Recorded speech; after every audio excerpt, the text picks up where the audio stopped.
I'm Philip Ward, Editor-in-Chief of ArtMiniEurope.com. A major theme this week at ECR 2018 has been hybrid imaging, but I think everybody is aware that the specialty in it lacks clinical implementation. Training and education is a little bit sparse and variable. I'm very pleased to have with me here Professor Thomas Beyer, who's a senior official with ESHI, the European Society of Hybrid Imaging. Thomas, welcome to ECR. Thank you very much, Philip. You've been conducting a survey, a very extensive survey about hybrid imaging. Could you tell us a little bit about that survey that you've conducted? Of course. So we came to start this survey after we ran a couple of training courses on hybrid imaging, and these courses were attended by a lot of young people. And when we talked to them in the breaks, we actually realized that there's quite some diversity with regards to the training efforts in their home countries. And on top of it, we sensed that there was a little bit of a digression towards a joint training effort for hybrid imaging.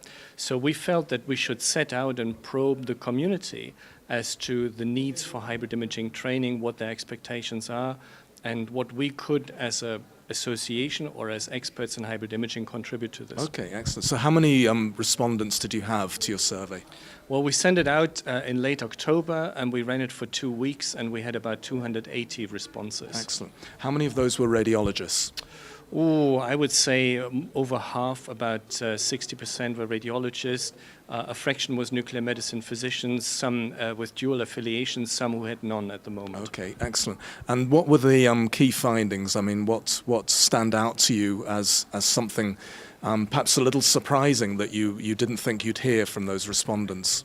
Well, we asked a range of questions related to demographics, training, of course, and what the future would hold. But to me, the most surprising finding was that only 43% of the responders felt that they were confident enough to report hybrid imaging. I think this is sterling, considering that hybrid imaging has been around for 15 years, if not more. We also found that a lot of the people would know about training options, but they would always choose the easiest one, which is literature. But fewer people would choose the one where more interaction was required. Fellowships, admittedly fewer are available because there's cost involved, but also special courses are not picked up as we think they should be picked up. Okay, now that's pretty worrying that nearly half of the audience were not confident about reporting. Did it? I agree. Well, this is a surprising finding in as much that this included people who actually had a board certification, which tells me that there is still too little experience that makes them feel confident. I trust the responses were honest. So I think this is something we need to work on, because patients don't really care about the confidence level of their doctors. They assume it is there. So we need to make sure that people who use hybrid imaging are confident to report it. And maybe the other problem here is a lack of role models. There are senior people in their own hospital, perhaps, who don't have the specialization in hybrid imaging that they want to develop themselves. Now you push me into a sort of sensitive area. I'm an imaging physicist, I should say, so I observe and I work with hybrid imaging, but we're now venturing a field where really doctors who report should comment on this. But what you're alluding to is basically a certification to do reporting of hybrid imaging. And there are various structures today at the moment, and it goes as far as saying, do we have an integrated report? So the area that you now start to discuss is a complex one. Okay. Now, but having said that, I do need to ask you about turf battles. I think many of our readers and listeners will be familiar with the history between radiology and nuclear medicine. Do you sense that the collaboration is the will to collaborate is there between radiology and nuclear medicine on hybrid imaging? You're asking a German about turf battles. That's a risky question. I would say there is occasional will to seriously collaborate. We have, if I may elaborate on this a little bit, we have had another very, very surprising finding from the survey. We essentially asked people, how well do radiologists in nuclear medicine collaborate on a local, meaning a hospital level, on a national level, and on a European level? And what we found was rather striking. On a local level, there seems to be an okay collaboration. Some countries had a very good collaboration over all responses, but most strikingly, the collaboration and the closeness of collaboration between EANM and ESR, for example, was judged the worst. And I think this is a warning signal for us on an association level to do something about it, because it is clearly perceived by the next generation of doctors that there is a miscommunication or communication problem that we have to tackle. Okay. And maybe we can learn from how people arranged locally and try to set this as role models, at least on a national level. Okay. Now, the other area that you looked at was access to equipment. Right. Do you feel that more of your respondents, more of those 280, are getting access to PET-CT, to PET-MRI, to do the sort of imaging that they want? Well, first of all, I should state that there are about, let's say, 60 times more PET, or there are about 150 PET-MRI systems worldwide and maybe 6,500 PET-CT systems worldwide. So access to the latter will be easier. We have had responses from all over Europe and other countries outside Europe. There are countries who still have no access to PET-CT. So these were a few responses. But overall, everybody, or the majority of the responses, had access to hybrid imaging equipment. And given the fact that they were very eager to work with it, there is a need for training.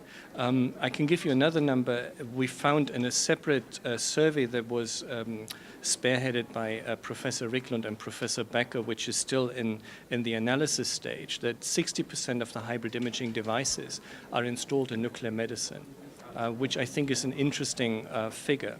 And obviously this means that there's easy access for nuclear medicine people, but it should not prevent radiologists to also take a stand on it. Okay. How about also the reporting of those images? Is it often done by the radiologist and the nuclear medicine specialist, or is there one of those who will actually do the reporting? We found that about just over half of the reports are done by both a radiologist and a nuclear medicine specialist, which in general is to be applauded, but it also means that there is a high turnover of staff, if you will. So a lot of time by specialists needs to be invested into reporting. Only 20%, as far as we know, of the reports are done by a dual certified physician, by a single person.